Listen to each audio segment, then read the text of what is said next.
Okay, am I audible to you now, beta? Yes, ma'am. Okay. So suddenly I think some problem happened and I got the notification meeting ending. Regarding the IUPAC naming, let's have a one or the two examples.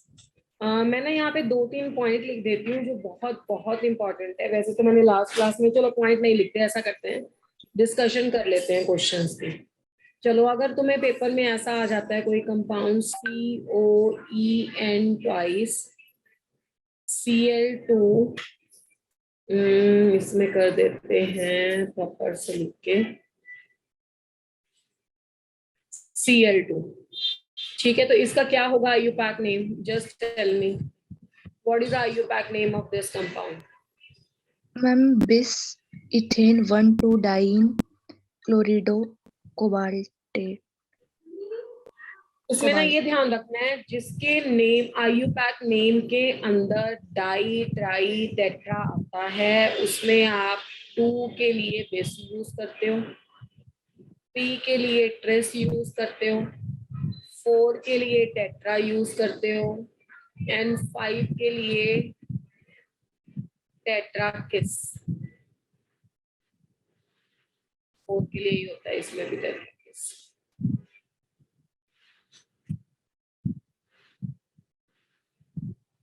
ठीक है, तो इसके name को कैसे लिखेंगे? फिर पहले तो तुम्हें ना अल्फाबेटिकली चलना होता है लिगेंड्स पे. जैसे C पहले आता है और E बाद में आता है, तो इसे लिखेंगे डाई क्लोरिडो या क्लोराइडो बिस इथेन 1,2-diamine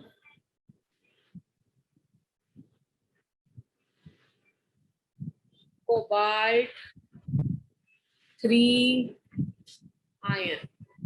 ठीक है, तो एक ये याद रखें.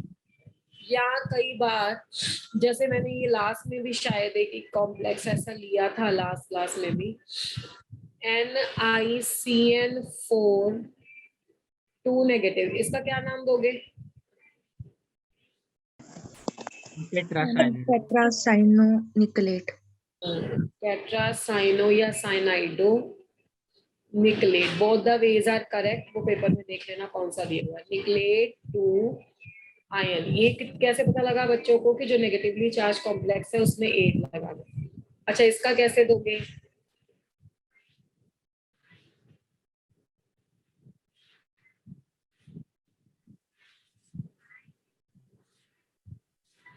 इसमें चार्ज ना खुद से सपोज करते हैं कि क्या क्या हो सकता है. जैसे पहले +1 और -1 ले लिया, +1 और -1 लेके इसको कैलकुलेट कर लिया कितना चार्ज आता है.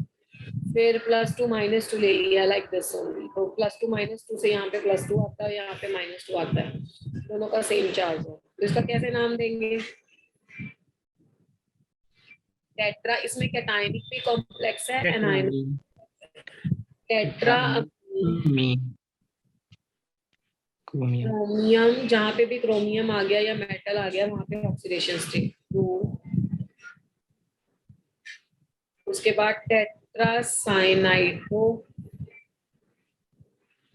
क्रोमेट और साथ में फिर से 2.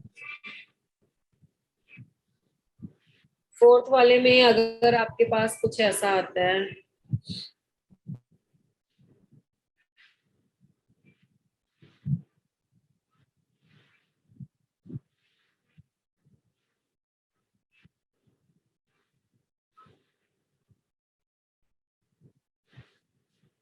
तो पहले चार्ज निकालेंगे सबका. अमोनिया का 0, Br का -1, क्रोमियम का X NH के ऊपर -2 होता है, OH के ऊपर -1 होता है, क्रोमियम का X इसका -2 + 0 = 0. तो 2x -6 = 0. This implies x = +3. तो इसका भी +3 है और इसका भी +3. तो एक साइड से नंबर नाम देना शुरू करो, लेफ्ट साइड से. जैसे अ पहले आता है तो अमीन, ट्राई अमीन, ब्रोमो, क्रोमियम. जहाँ पे क्रोमियम आ गया ऑक्सीडेशन स्टेट लिख दो. तो ये आप एक ही लाइन में लिखना। अब ये जो ब्रिजिंग लिगेंड्स है, ब्रिजिंग लिगेंड मतलब दोनों के बीच में जुड़े हुए हैं, सबको पता है इसको हाइड्रोक्सो कहते हैं और इसको इमाइडो कहते हैं।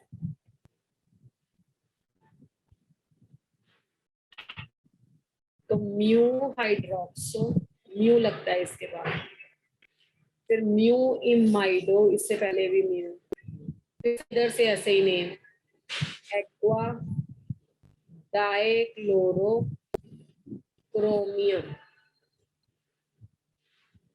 और फिर से 3। मैं एक बार इसका नाम पढ़ देती हूँ दोबारा से। Triammine bromo chromium 3 mu hydroxo mu imido aqua dichloro chromium 3। ठीक है, मैम इस ट्राई में तरीके से आएगी। क्या मैम करते हैं? ट्रिस आएगा, मैम ट्रिस अमीन आएगा। नहीं, जरूरी नहीं है। यस इसके मैम। नाम में कोई डाइट्राई नहीं आता, तो कई बार ऑक्सालेटो में और अमीन में अगर वो ट्राई दे भी देता है, या मतलब अमोनिया में तो कभी भी नहीं देता है, ऑक्सालेटो में दे देता है। तो अगर तुमने ट्राई भी लिखा है तब भी कोई प्रॉब्लम नहीं है। मतलब जब आप इसका बोर्ड एग्जाम लिखते हो, अगर कंपाउंड के लिगेंड के अपने नेम में डाई ट्राई टेट्रा नहीं आता, तुम उसे डाई ट्राई टेट्रा लिख रहे हो, तो तुम्हें कोई गलत नहीं कर सकता। Nobody can extract your marks, can cut your marks. हाँ, अगर उसके नेम में डाई ट्राई आता है तब इट इज मैंडेटरी फॉर बिस एंड ट्रिस। अगर आपके पास ऑप्शन आती है और एग्जामिनर ऑक्सालेटो जैसे या किसी और में ट्रिस लिख देता है, then it is okay, but ये मैंडेटरी नहीं है, ये आईयू पैक ने नहीं कहा है। तो tris amine is not correct. ठीक है, ट्रिस अमीन होता भी नहीं है, ऑक्सालेटो वगैरह में कभी कभी दे देता है, या अगर आपको दे भी दिया है, अमोनिया में तो कभी भी नहीं देता, बहुत कभी, मतलब जिसके मैं 1 से भी कम परसेंटेज बोलूंगी तब। अदरवाइज जो आईयू पैक कहता है, जो उसकी लिस्ट है, उसमें ये है कि अगर नाम में डाइट्राई टेट्रा है तब बिस ट्रिस मैंडेटरी है, अगर नाम में नहीं है तो डाइट्राई टेट्रा चले। ठीक है बेटे? Yes ma'am. Is that clear? जिसको डाउट था? Yes ma'am. चलो, now we are coming toward the main topic of this chapter, very important topic of this chapter. This is a valence bond theory. Regarding the valence bond theory एक बात याद रखेंगे, ये जो आपके पास theory है ना, वैलेंस बॉन्ड थ्योरी, इसमें मतलब बोलने वाले ऐसा भी बोलते हैं बहुत सारी एक्सेप्शंस हैं, या कैसे करेंगे, क्वेश्चन गलत हो जाएगा। वैलेंस बॉन्ड थ्योरी में हमेशा एक बात याद रखो, वैलेंस बॉन्ड थ्योरी एक्चुअली में 5 के 5 डी ऑर्बिटल्स को डीजेनरेट मानती थी, तो उसने अपने हिसाब से बेस्ट दिया है। वो आगे जाके CFT ने उसको डीजेनरेट को नॉन डीजेनरेट बोला, तो चेंजेस हैं। तो इसका क्वेश्चन ज्यादा आता है, CFT से भी ज्यादा चांसेस हैं। वैसे तो दोनों के ही पूछे गए हैं, कोई ऐसी बात नहीं है। मोर इम्पोर्टेंट दोनों में से कौन सी है, ऐसा बिल्कुल नहीं है, आपको दोनों पढ़नी पड़ेंगी और अच्छे से पढ़नी पड़ेंगी। वैलेंस बॉन्ड थ्योरी के आपकी बुक में 2 या 3 पोस्टुलेट दिए हैं NCERT में, मैं आपको इसके 7 और 8 पोस्टुलेट्स पढ़ाऊंगी, और ये 7 और 8 पोस्टुलेट्स ना आपको सीरीज में लगाने हैं, मतलब सीरीज में इनका ऑर्डर जैसा है वैसे ही याद रखने हैं। उससे क्या होगा, फिर क्वेश्चन गलत होने के चांसेस कम हो जाते हैं। तो पहला पॉइंट है, central metal atom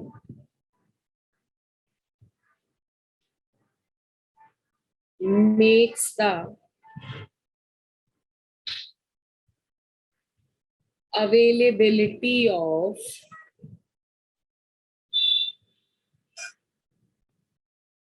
number of empty orbitals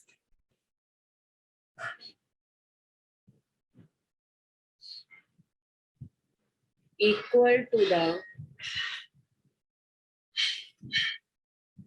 coordination number of the metal. ये सबसे पहला पॉइंट है। सबसे पहला काम तुमने किसी कॉम्प्लेक्स को देख के क्या करना है कि सेंट्रल मेटल एटम को अवेलेबल करवाने हैं एम्प्टी ऑर्बिटल। कितने अवेलेबल कराने हैं? जितना कोऑर्डिनेशन नंबर होगा मेटल का। अब एक बात हमेशा से याद रखना, मेक्स द अवेलेबिलिटी का मतलब है या तो वो अपने आप अवेलेबल होंगे या हम उसको अवेलेबल कराएंगे, या तो वो खुद से अवेलेबल है। ठीक है, या हम क्या करेंगे, हम उसको अवेलेबल कराएंगे। हम कैसे कराएंगे, पेयरिंग करके कराएंगे। पेयरिंग कब होगी, नहीं होगी, वो जैसे जैसे पोस्टुलेट्स आएंगे आता जाएगा। जैसे मैं एक कॉम्प्लेक्स डिस्कस करती हूँ आपके साथ।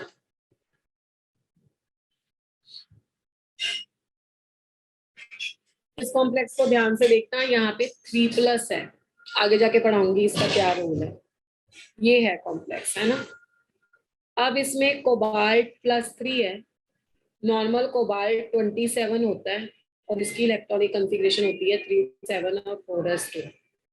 जब कोबाल्ट 3+ हो जाएगा तो 2 इलेक्ट्रॉन यहाँ से और 1 इलेक्ट्रॉन यहाँ से, तो ये बन जाएगा 3d6।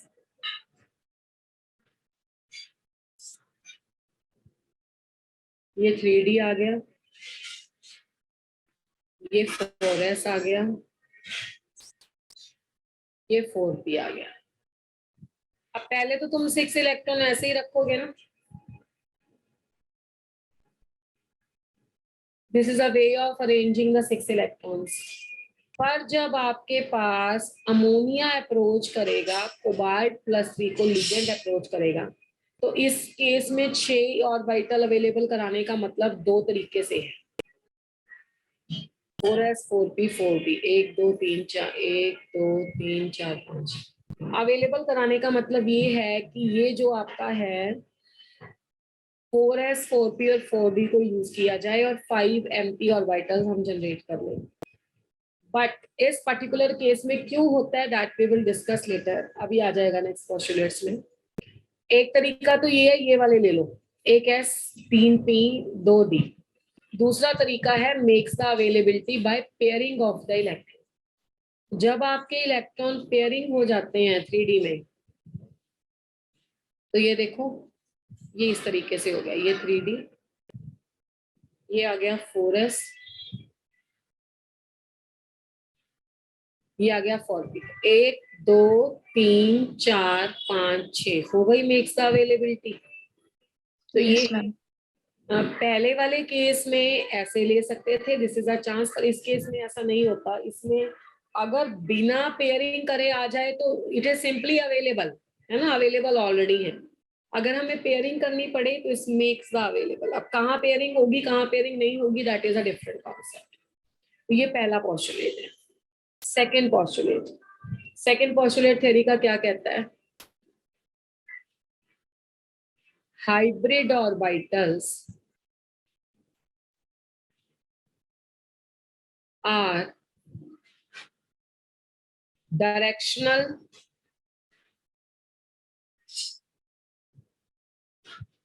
hybrid orbitals are directional and more effective in overlapping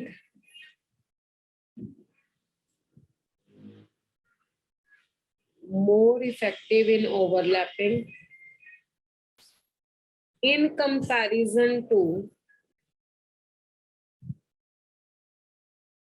pure atomic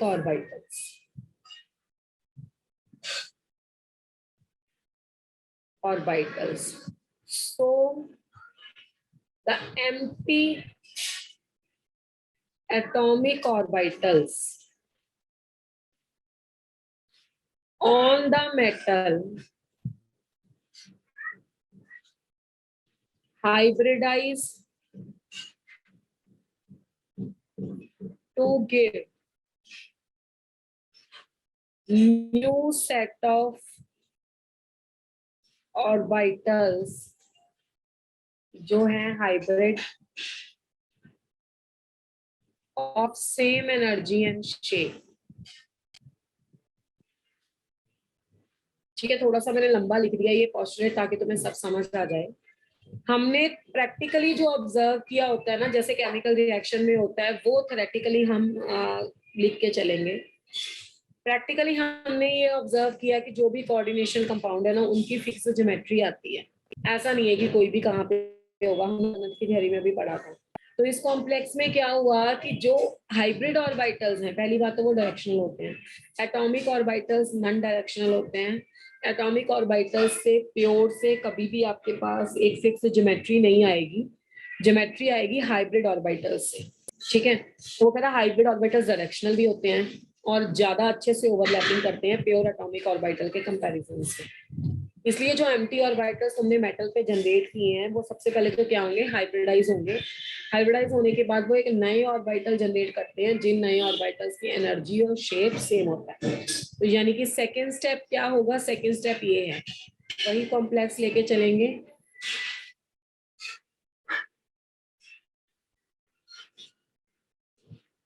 cobalt 3+ में हमने पेयरिंग करी थी जब इसमें अमोनिया ने अप्रोच किया।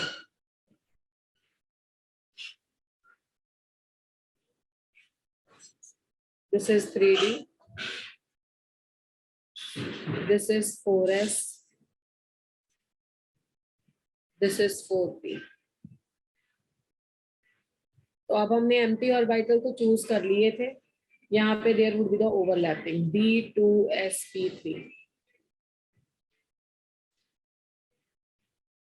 D2sp3। ये क्या हुई, हाइब्रिडाइजेशन हुई।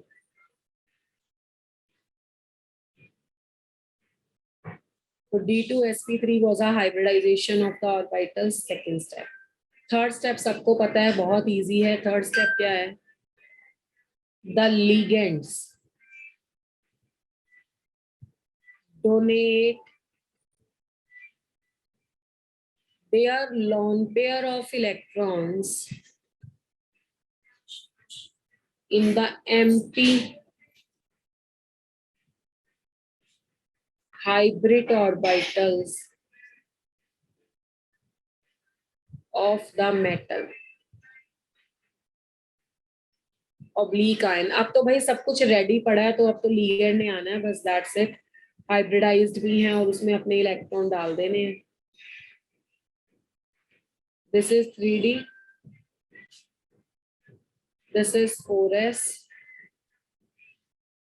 This is 4p। लिगेंड कौन है अपना, अमोनिया। यहाँ पे डेटिव बॉन्ड बनता है, मतलब कोऑर्डिनेट कोवलेंट बॉन्ड बनता है। तो 6 अमोनिया मॉलिक्यूल यहाँ पे आएंगे और वो क्या करेंगे, अपने पेयर ऑफ इलेक्ट्रॉन इनमें डोनेट करके डेटिव बॉन्ड बना लेंगे। इनमें अभी भी 2-2 इलेक्ट्रॉन है, पर ये 2-2 इलेक्ट्रॉन कहाँ से आए हैं, अमोनिया से आए हैं। नॉर्मल कोवलेंट बॉन्ड में एक ही स्पीशीज, एक स्पीशीज डोनेट करता है, एक।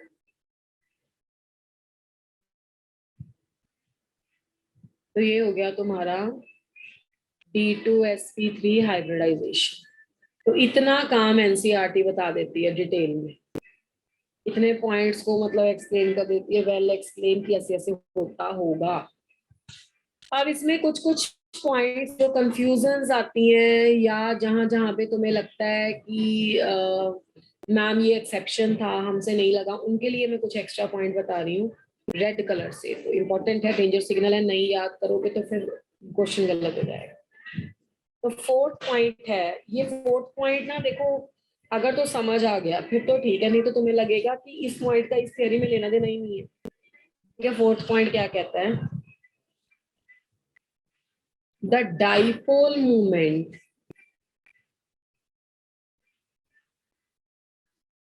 And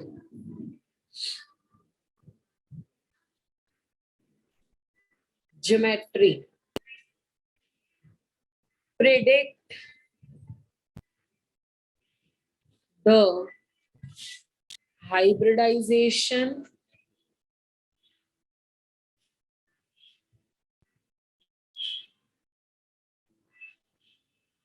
of the molecule।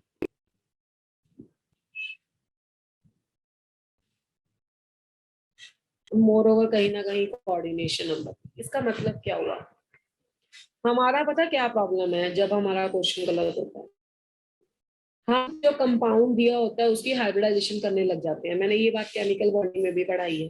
तो जब बेटा हम उसकी हाइब्रिडाइजेशन करने लग जाते हैं तो हमारी कॉपी पे जो हाइब्रिडाइजेशन आ गई हम वो टैग कर देते हैं कि भाई मॉलिक्यूल ऐसा होगा, ऑक्टाहेड्रल होगा, टेट्राहेड्रल होगा, या जो भी है, टीबीपी होगा, लीनियर होगा, कुछ भी होगा। पर ऐसा नहीं होता, वो कहता है नहीं, सबसे पहले भाई किसी बच्चे का बर्थ होता है, उसके बाद उसकी जन्म कुंडली बनाती है, जन्म कुंडली से हम बर्थ नहीं करते हैं प्रेडिक्ट। तो मतलब भाई पहले ये एक्चुअली में एक्सपेरिमेंटली ऑब्जर्व किए जाते हैं ये दो चीजें। हाइब्रिडाइजेशन से ज्योमेट्री नहीं बनती है, मॉलिक्यूल इस ज्योमेट्री में दिख रहा है तो इसकी हाइब्रिडाइजेशन ये है। जिस तरह से पहले रिएक्शन होता है उसके मैकेनिज्म आता है, ऑन सिमिलर ग्राउंड यहाँ पे भी पहले क्या होता है, पहले मॉलिक्यूल दिखता है वैसी ज्योमेट्री है, फिर उस ज्योमेट्री को एक्सप्लेन करने के लिए हाइब्रिडाइजेशन एक मनगढ़ंत कहानी है। हाइब्रिडाइजेशन सच है नहीं है कोई नहीं जानता, ठीक है, हाइपोथेटिकल है टिल डेट, कोई एक्सपेरिमेंटल प्रूफ नहीं है, बस ये है कि गलत नहीं हुआ, जैसी जैसी ज्योमेट्री दिख रही थी हाइब्रिडाइजेशन ने एक्सप्लेन कर दी तो भाई फिर उसका बोलबाला हो गया, that is a talk of a town. तो ज्योमेट्री पहले उस मॉलिक्यूल की दिखती है एक्सपेरिमेंटली, कितने अनपेयर्ड इलेक्ट्रॉन है उसकी डाइपोल मोमेंट मिलती है, तो इसको बोलते हैं ऑब्जर्व्ड डाइपोल मोमेंट। जितनी डाइपोल मोमेंट है उससे निकाले जाते हैं कितने अनपेयर्ड इलेक्ट्रॉन है, कितने अनपेयर्ड इलेक्ट्रॉन है उससे पता लगता है कि पेयरिंग होगी या नहीं होगी। और जो ज्योमेट्री है इन दोनों से हमें पता लगता है हाइब्रिडाइजेशन का और कितने उसके साथ जुड़े हुए हैं उसका। बात समझ में आई? मैंने आपको बोला ना कि फोर्थ पॉइंट समझ नहीं आया तो लगेगा कि ये इसका कोई रोल ही नहीं है, जबकि फोर्थ पॉइंट का बहुत इंपॉर्टेंट रोल है। जहां भी हमारा गलत क्वेश्चन होता है हम क्या करते हैं, हम मॉलिक्यूल को बना देते हैं कॉपी पे और मान लेते हैं, बट एक्चुअली में एक्सपेरिमेंटल डाटा उसका होता है observed dipole movement, observed mu, and second is a geometry. तो जो ऑब्जर्व्ड उसका डाइपोल मूवमेंट है और जो ऑब्जर्व उसकी ज्योमेट्री है वो डिसाइड करेगी कि वो कितने लोगों के साथ जुड़ा है और उसकी हाइब्रिडाइजेशन क्या है। तो ये फोर्थ पॉइंट है। Fifth point, the fifth point of this is, आप बोल सकते हो यहाँ पे द कोऑर्डिनेशन नंबर,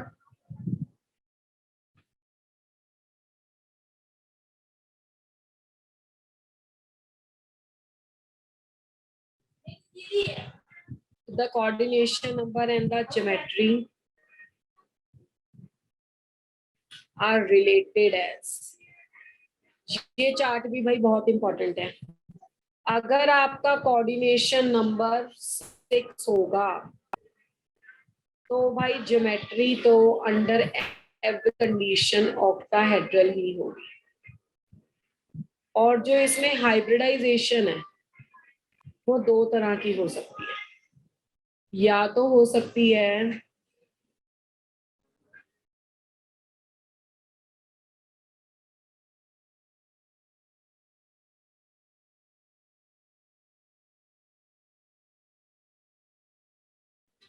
अगर आपका ऑक्टाहेड्रल कॉम्प्लेक्स है तो दो तरह की हाइब्रिडाइजेशन हो सकती है। पहली हाइब्रिडाइजेशन है D2sp3। D2sp3 में 3D 4s और 4p यूज होते हैं और इसे बोलते हैं इनर डी कॉम्प्लेक्सेस, अंदर वाला डी ऑर्बिटल यूज होता है, ठीक है। उसके बाद सेकेंड हो सकता है sp3d2। sp3d2 में 4s 4p और 4d यूज होते हैं और ये बन जाता है तुम्हारा आउटर डी कॉम्प्लेक्स। तो ऑक्टाहेड्रल ही रहेगा हमेशा कोऑर्डिनेशन नंबर 6 में, ज्योमेट्री उसकी ऑक्टाहेड्रल कोऑर्डिनेशन नंबर 6 अगर है, पर हाइब्रिडाइजेशन दो अलग अलग टाइप की हो सकती है। अब हम लिख लेते हैं कोऑर्डिनेशन नंबर 4 का, इसी का ही पार्ट है, यही वाला पॉइंट है। कोऑर्डिनेशन नंबर 4 है तो आपके पास ज्योमेट्री दो हो सकती है। पहली ज्योमेट्री तो हो सकती है टेट्राहेड्रल, और टेट्राहेड्रल के लिए हाइब्रिडाइजेशन क्या क्या हो सकती है, कुछ आपको कॉमन लगेगा कुछ आपको नॉट कॉमन लगेगा, पर सच यही है। टेट्राहेड्रल के लिए sp3 भी हो सकती है, इसमें s px py और pz कंबाइन करेंगे, और टेट्राहेड्रल के लिए sd3 भी हो सकती है या d3s भी हो सकती है। जिस तरह से एक s में 3 p मिक्स होके लास्ट स्ट्रक्चर क्या आती है, लास्ट स्ट्रक्चर टेट्राहेड्रल आती है, इसी तरह से एक s में d मिक्स होके भी लास्ट स्ट्रक्चर टेट्राहेड्रल आती है। इज दैट क्लियर बेटा? तो ये होगा आपका s dxy dyz और dzx। अगर ये आपका 4 है और ये भी सब 4 है,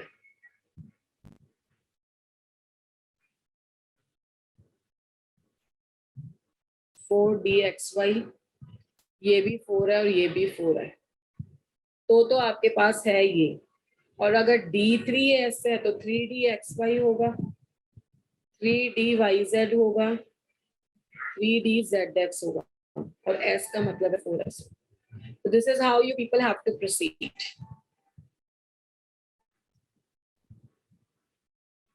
Second, square planar. अब जब स्क्वायर प्लेनर होगा तो ज्योमेट्री क्या होगी? DSP2 हो सकती है जिसमें ये 3D होगा, ये 4S होगा, ये 4PX होगा और ये 4PY होगा।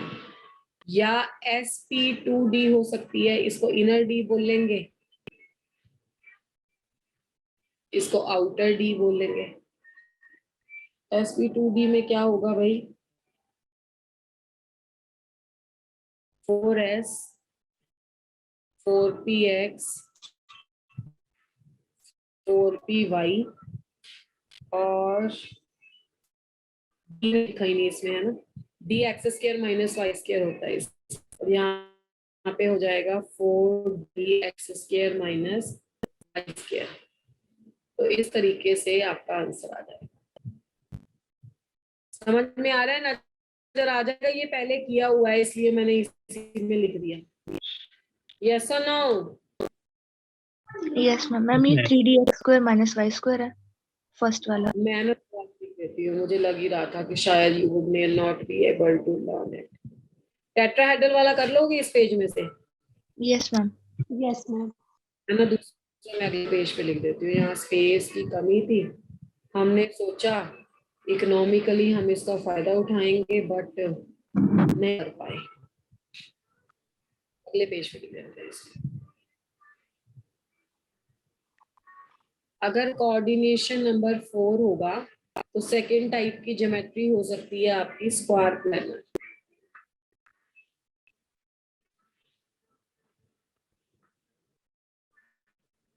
और स्क्वायर प्लेनर में हाइब्रिडाइजेशन क्या क्या हो सकती है?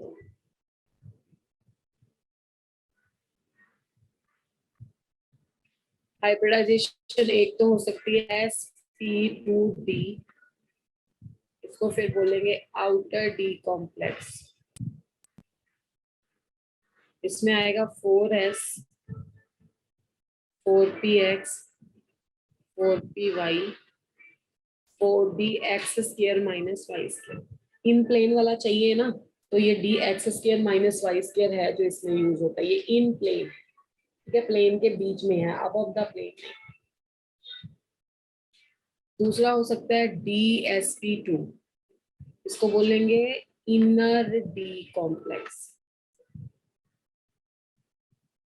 और इनर D कॉम्प्लेक्स में क्या हो सकता है? ये 3D हो सकता है, यहाँ पे अंदर वाला आएगा DX square minus y square, और यहाँ पे आएगा 4S, 4PX, 4PY। अब ठीक है, अब तो आई थिंक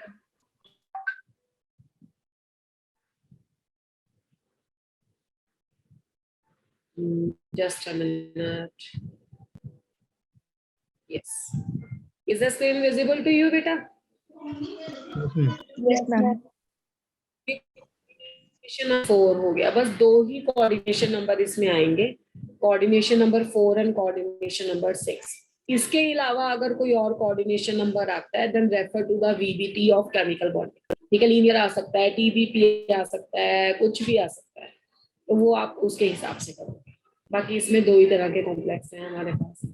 तो ये हमारे हो गए 5 postulate.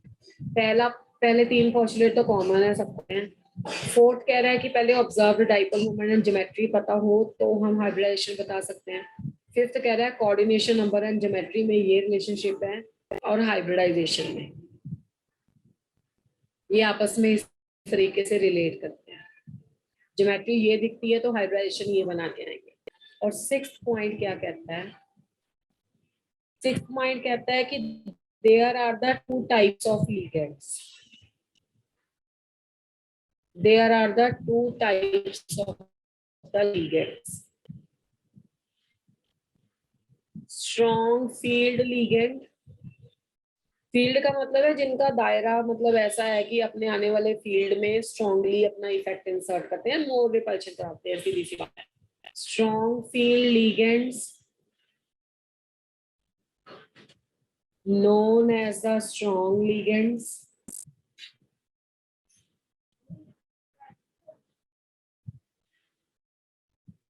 and weak field ligands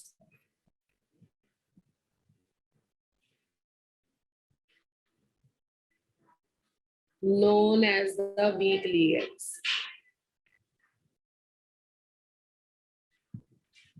Strong field ligands and the weak field ligands, यानी कि strong ligands and the weak ligands.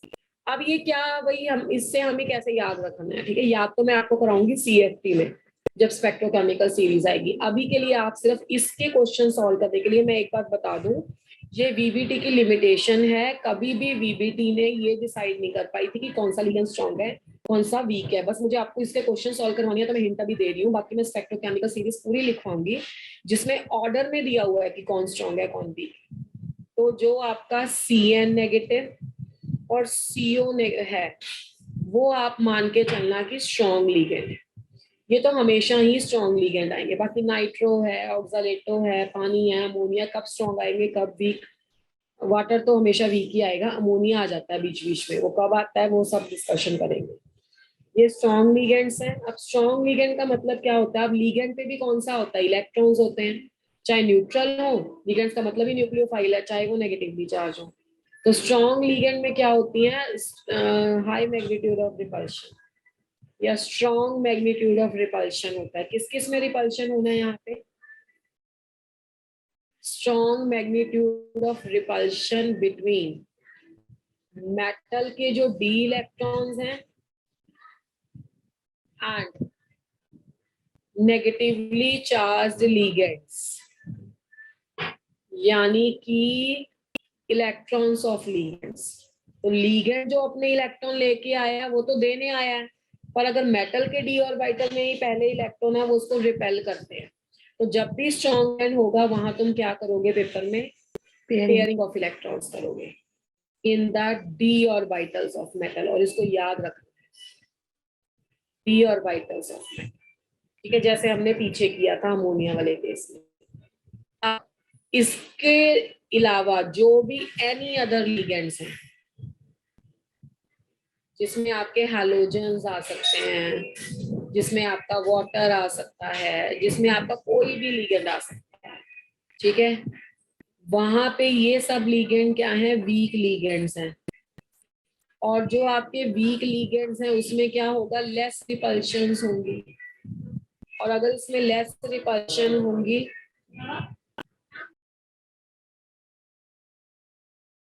Less repulsion होगी, लेस रिपल्शन होगी तो उसके केस में आपको कोई भी पेयरिंग नहीं करनी है। तो नो पेयरिंग ऑफ इलेक्ट्रॉन्स, यहाँ पे पेयरिंग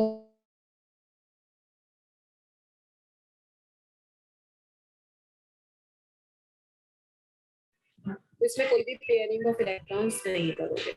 तो ये कितने नंबर का पोस्टुलेट हो गया आपका, ये हो गया भाई तुम्हारा फिफ्थ, तो ये था ना 6 नंबर नहीं डाला हमने, हाँ ये रहा 6 नंबर पोस्टुलेट।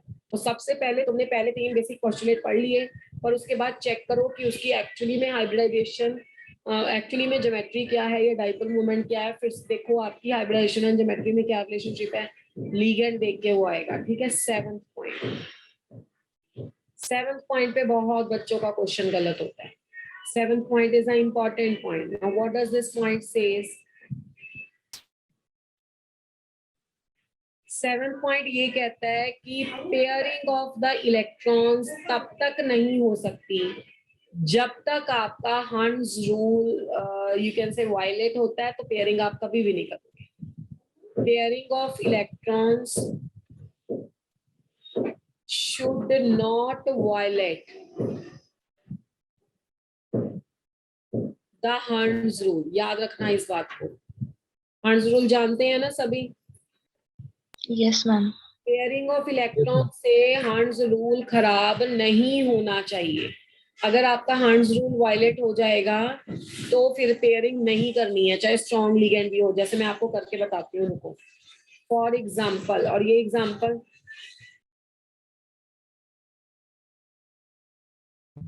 जैसे आपके पास है क्रोमियम CrH2O6 और है आपका 3+, रुको मैं इसको कर देती हूँ स्ट्रॉन्ग।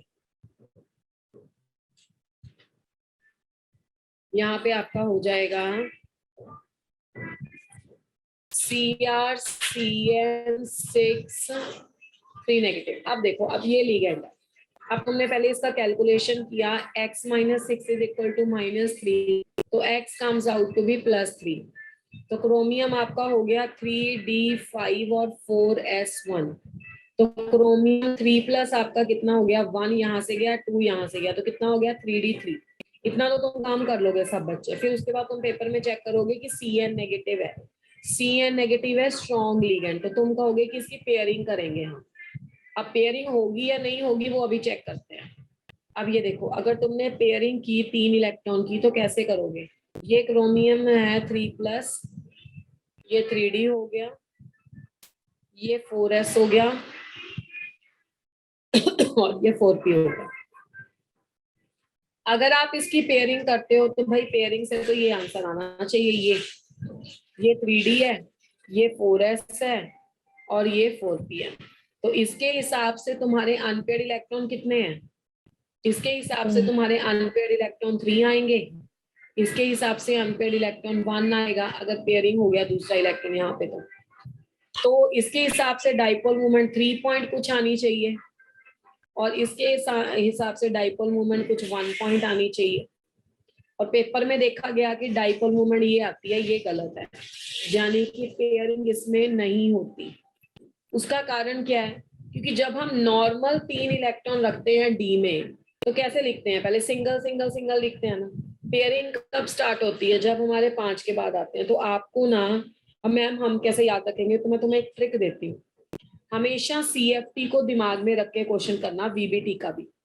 ये पहले जो 3 ऑर्बिटल है ना, ये सेम एनर्जी के होते हैं और पीछे वाले 2 अलग एनर्जी के होते हैं। ये डीजनरेट होते ही नहीं, ये बात तुम्हें पता है। आपको पता है ना ये 3 कौन से हैं? DXY, DYZ, DZX। तो DXY, DYZ एंड DZX तीनों डीजनरेट हैं।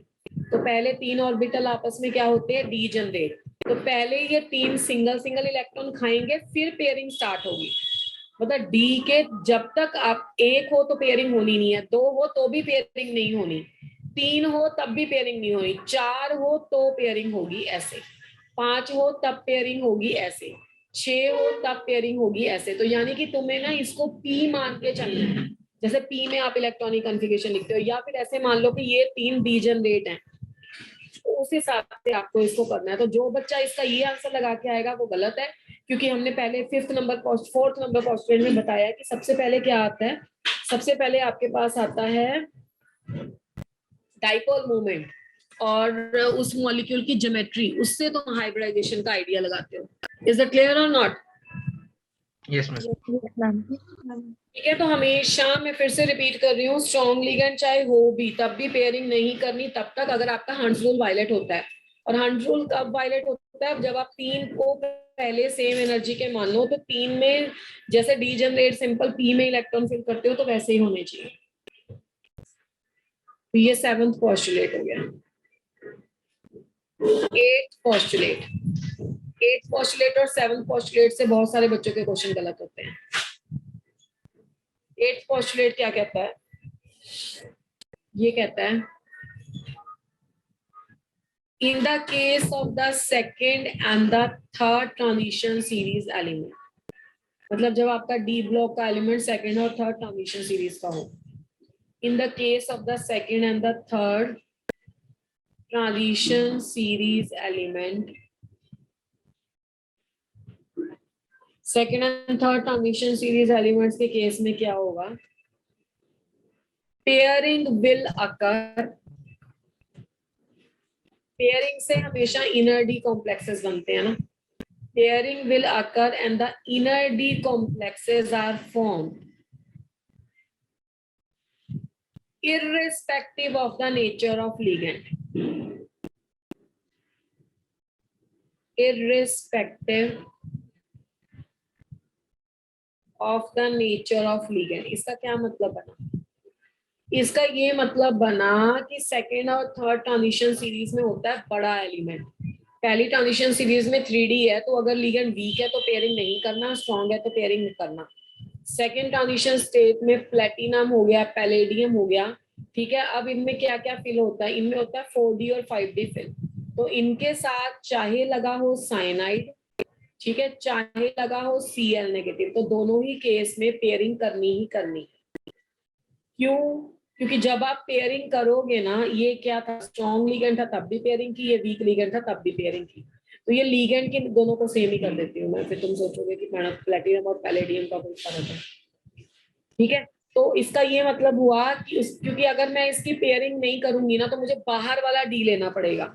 मतलब अगर ये 4D के एलिमेंट हैं, इसकी पेयरिंग नहीं करेंगे तो मुझे लेना पड़ेगा 5s 5p 5d. और 5d साइज में इतना बड़ा होता है कि वो कभी हाइब्रिडाइजेशन में पार्टिसिपेट ही नहीं करता ढंग से, ओवरलैपिंग ही नहीं होती. ऐसे ही आप नीचे वाले, इससे नीचे वाले एलिमेंट में तो होगा फिर 6d 3d 4 5 3 4 5 5d. तो 5d अंदर है तो बाहर 6d होगा. तो इतने बड़े फिर पार्टिसिपेट नहीं करते. तो सिर्फ थर्ड ट्रांजिशन सीरीज के ही केस में आपको अंदर बाहर करना है. फोर्थ और 4D और 5D यानी कि सेकंड और थर्ड ट्रांजिशन सीरीज के केस में कोई प्रॉब्लम ही नहीं है, हमेशा ही पेयरिंग करके आओगे. बात समझ में आई मेरी? Yes, ma'am. Ninth and last postulate is कि मैग्नेटिक कैरेक्टर कैसे लिखना है.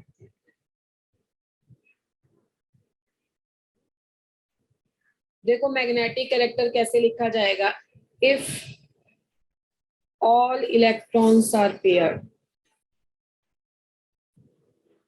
अगर सारे इलेक्ट्रॉन्स पेयर्ड हैं तो उसको क्या बोलते हैं? Diamagnetic. डायामैग्नेटिक. उसमें n की वैल्यू 0 देते हैं और डाइपोल मोमेंट की वैल्यू भी 0 देते हैं. And they are repelled by the field. अगर आपके पास अगला पेज ही कर लेते हैं. इफ वन और मोर, एक भी है तब भी, इफ वन और मोर unpaired electrons are present,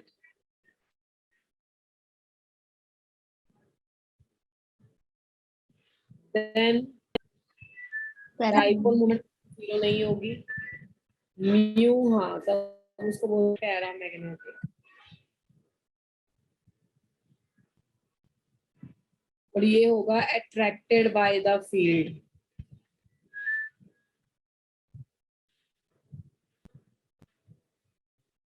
और म्यू कैलकुलेट होता है root of n into n plus 2 से. यूनिट इसका bm होता है, बोहर्स मैग्नेटॉन.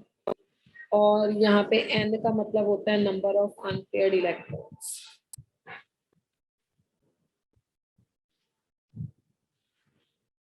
ठीक है, तो ये हो गया तुम्हारे पास. हाँ, अगर मोर number of unpaired electrons present होते हैं, यानी कि large number of,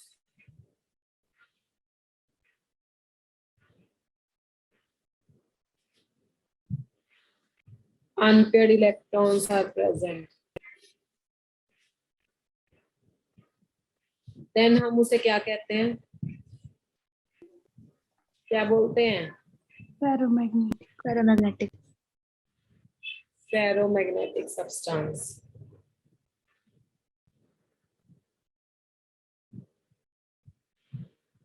And they are strongly attracted by the magnetic field.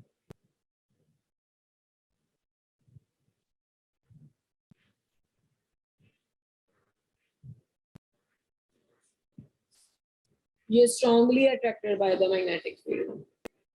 ठीक है, so this is all about the valence bond theory. I will stop here for 1 minute and show you the slides of all.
Yes, revised everyone.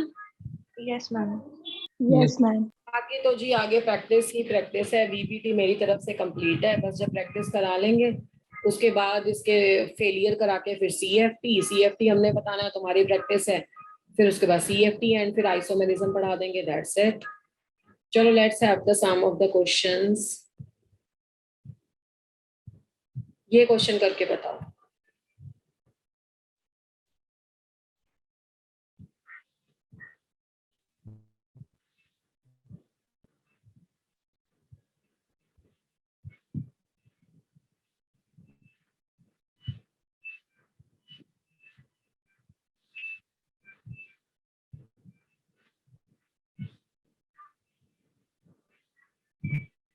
One, to,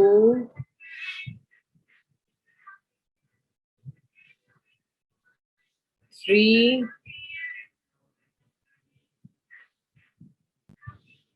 four,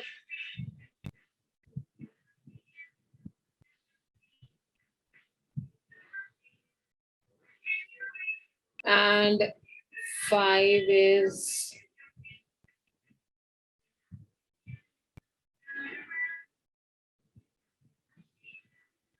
चलो इसमें आपको hybridisation बतानी है, geometry बतानी है, inner D है या outer D है वो बताना है, या आपको इसमें बताना है मैग्नेटिक कैरेक्टर। चलिए go for it, giving you the 3 to 4 minutes। चलिए करिए जल्दी।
Yes, done beta or doing? Okay, take 2 more minutes.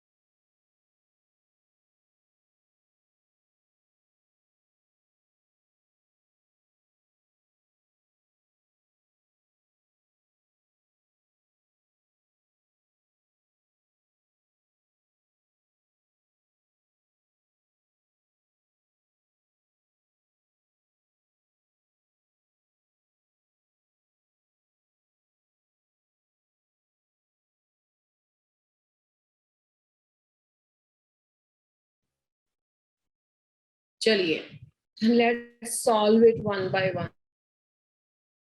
Okay, who is going the answer of the first A and B? What is the difference over here? If everything else is the same, क्या change है बेटा A and B में? कौन बताएगा? Ma'am cobalt की जो charge Anybody in the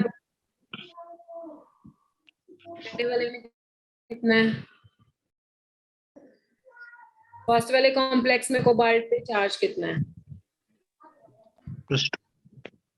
हाँ, क्या हो गया भाई? इतना आसान तो है. What is the charge in the second case for the cobalt? Yes. तो +2 and +3. तो यहाँ पे मैं एक स्टार पॉइंट देता है, very very important. Most of our time this type of a questions come directly from the NCERT. Metal when it is in the high positive oxidation state. Positive oxidation state, और metal कौन सी? Cobalt plus ammonia, तो वहां पे pairing करनी है. whenever the metal like the cobalt that is in the low oxidation state, low positive oxidation state, and especially with the ammonia, तो वहां पे नहीं पेयरिंग. अब मैंने बहुत सारी ऐसी एक्सप्लेनेशन सुनी भी हैं बच्चों से भी, और देखा भी है, कई बार लिखा भी गलत हुआ है कई जगह पे. अमोनिया मैडम यहाँ पे स्ट्रॉन्ग फील्ड है, अमोनिया यहाँ पे वीक फील्ड है. भैया क्या है ऐसे? अमोनिया का जब मन करेगा वो स्ट्रॉन्ग फील्ड होगा, जब मन करेगा वो वीक फील्ड होगा? No, it is not like that. Ammonia का चेंज नहीं है. जो क्रिस्टल फील्ड स्प्लिटिंग होती है, अगली थ्योरी में हम पढ़ेंगे, जो गैप होता है between the two sets of orbitals, वो मेटल के चार्ज पे भी डिपेंड करता है और लीगेंड पे भी डिपेंड करता है. जहाँ पे लीगेंड का सिर्फ इतना चेंज है कि ये लीगेंड बॉर्डर लाइन लीगेंड है. बॉर्डर लाइन लीगेंड का मतलब होता है इससे पहले जो आएंगे वो स्ट्रॉन्ग है, इससे बाद में जो आएंगे वो वीक है. तो अगर सिर्फ अमोनिया जो बॉर्डर लाइन लीगेंड है, उसके केस में ऐसा होता है कि अगर आपकी metal high positive oxidation state में है, स्पेशली कोबाल्ट, तब तुम उसको स्ट्रॉन्ग, लीगेंड को स्ट्रॉन्ग नहीं मानोगे पर पेयरिंग कर दोगे. लीगेंड तो अमोनिया ही है. By what thumb of rule you are going to decide कि आज अमोनिया का मन कर रहा है, आज मैं स्ट्रॉन्ग हूँ, आज अमोनिया का मन कर रहा है मैं वीक हूँ? तो अमोनिया का कुछ मन नहीं कर रहा है, ये मेटल का चेंज है. मेटल में हाई पॉजिटिव ऑक्सीडेशन स्टेट और लो पॉजिटिव ऑक्सीडेशन स्टेट में या तो जो पहले वाला कॉम्प्लेक्स तुम सॉल्व करना दिया था, दैट इज C-3 + हाँ बिल्कुल. तो इसमें पेयरिंग करोगे. कोबाल्ट 3+ हो गया भाई, 7 होते हैं, 7 में 7 to 9 होते हैं, 9 में से 3 गया तो 6 आ गया. ये मैं कैसे 9 बोल रही हूँ? जो बच्चों को समझ में आ गया है बताइए जरा, कैसे बताया मैंने?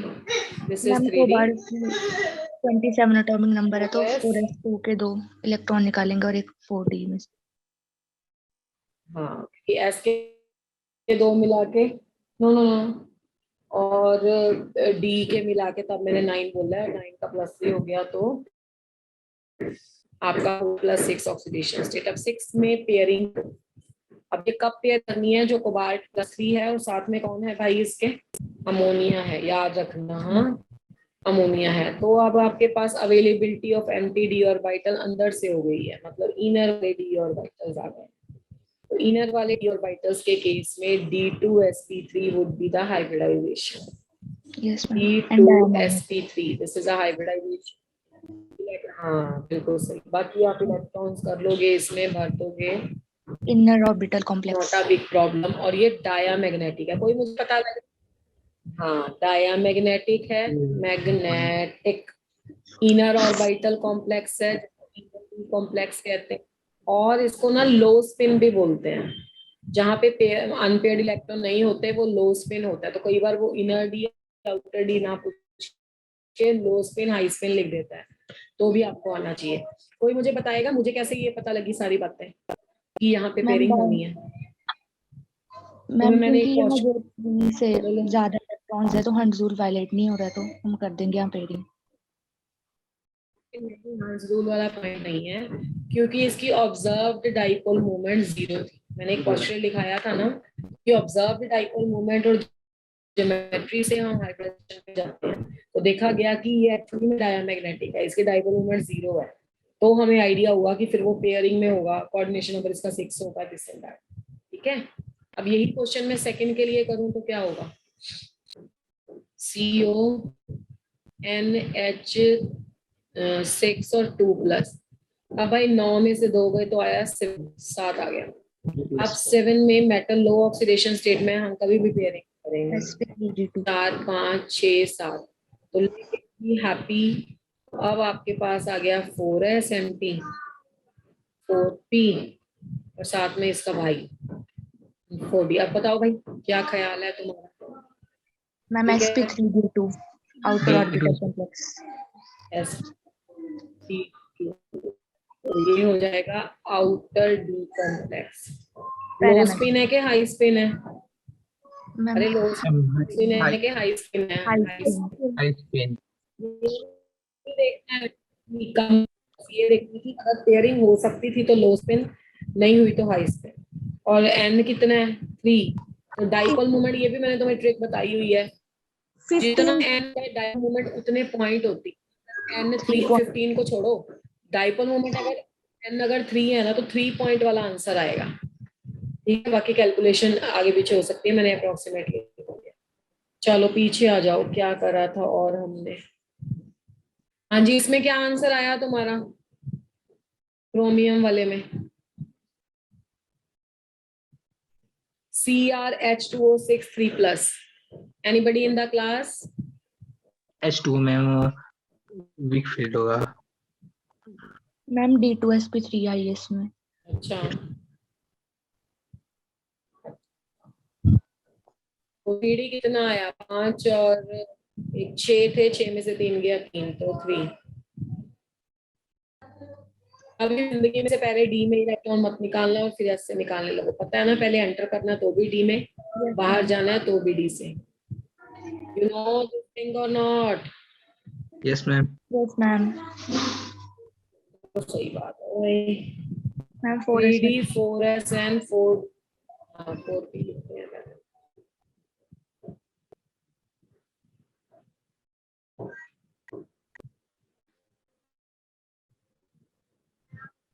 वन टू थ्री, तो वीक हो चाहे स्ट्रॉन्ग हो, इसमें तो हंस रूल वायलेट होता तो पेयरिंग होनी नहीं है। तो जिन बच्चों ने D2sp3 आंसर दिया बिल्कुल सही है, n इज इक्वल टू 3 है।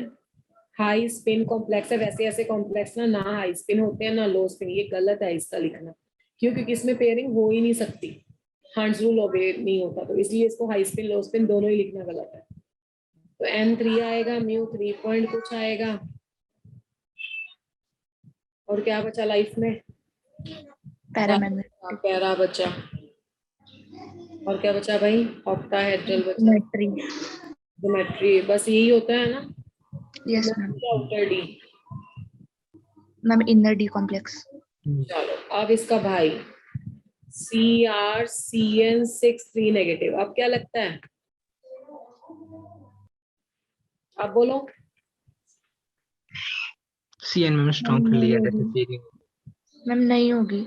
हाँ साहित्य है, फिर स्ट्रॉन्ग होने से कोई मतलब नहीं है, हमें अपना हंड्रूल खराब नहीं करना है। करना है। अगर हंड्रूल खराब हुआ तो एग्जामिनर नाराज हो जाएगा और मार्क्स -1 आ जाएगा। 4D 1 2 3 4 5 तो नहीं करनी है भैया यहाँ भी। D2sp3 मैंने कुछ बच्चों को ऐसे भी देखा है, वैसे तो गलत बताना ही नहीं चाहिए, कि वो अगर यहाँ पे 4 ऑर्बिटल्स खाली दिखे ना तो 3 यहाँ से ले लेते हैं, 1 यहाँ से और फिर आगे यहाँ से। अरे भाई जब तुम्हें लिख दिया कि ऑक्टाहेड्रल में या तो D2sp3 होगा या sp3d2 होगा, तो अपनी मर्जी से थोड़ा कि 3D मिक्स करके तुम ऑक्टाहेड्रल बना दो। तो यहाँ पे अगर खाली भी पड़ा रहे तो भी पीछे नहीं जाना। मेरी बात समझ में आई नहीं आई? Yes ma'am. Yes ma'am. N3 ना हाई स्पिन ना low spin, inner D octahedral mu 3 point कुछ। चलो डी तक के question solve. What is the next? Scandium और वाटर। ई नंबर क्वेश्चन।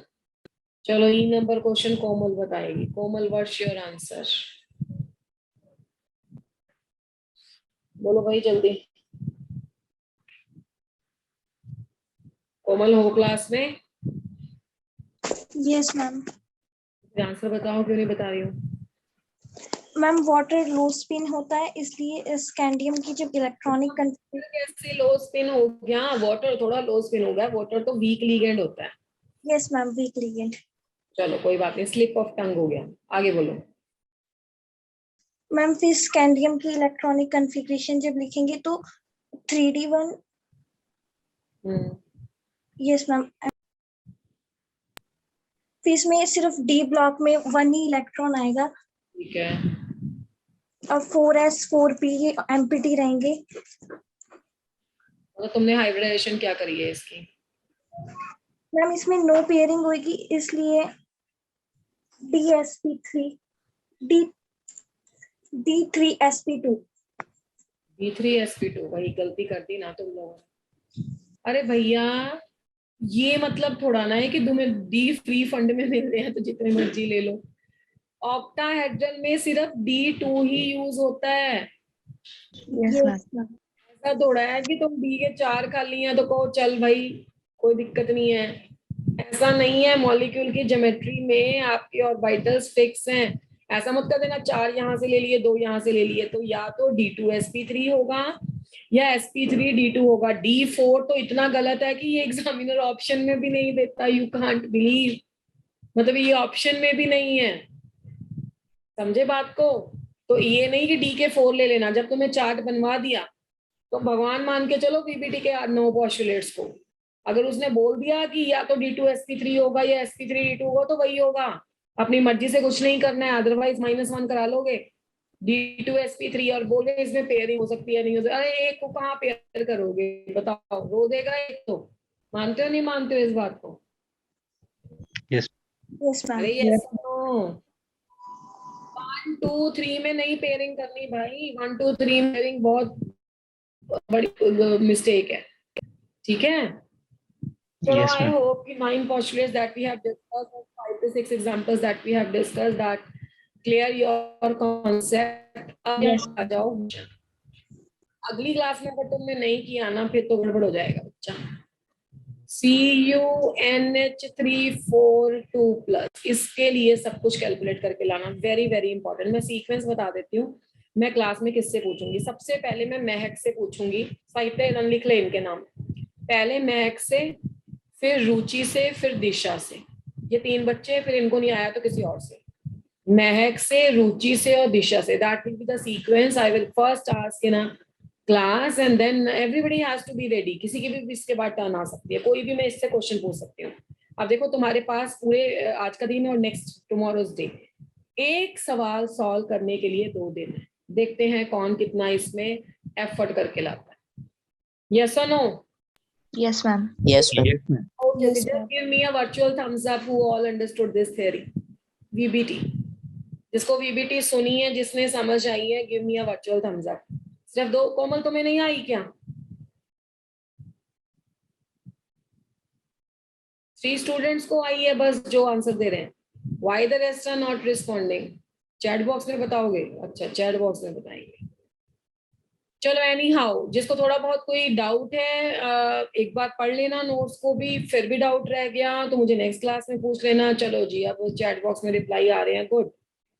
चलो this is all for today, see you in the Friday's class. Till then happy learning, keep on revising, God bless you all.